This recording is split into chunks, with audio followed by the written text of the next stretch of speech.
আসসালামু আলাইকুম রহমতুল্লাহি ওয়া বারাকাত। হুবহু আরবি নাম না রেখে আরবি নামের বাংলা অর্থ দিয়ে নাম রাখা যাবে কিনা?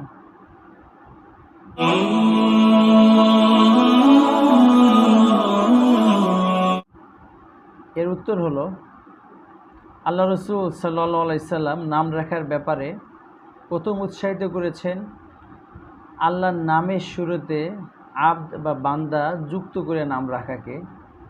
যেমন তিনি বলেছেন, সবথেকে উত্তম নাম আবদুল্লাহ, আব্দুর রহমান।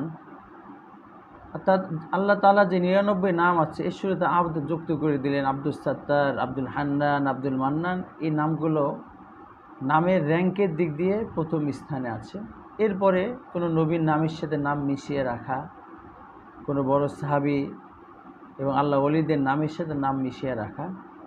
তৃতীয়ত, যে কোনো অর্থবহ, সুন্দর অর্থবহ নাম রাখা, সেটা হুবহু আরবিতে হতে পারে বা আরবির বাংলা অর্থ, যে অর্থটা সুন্দর অর্থবহ, এমন নামও রাখা যেতে পারে।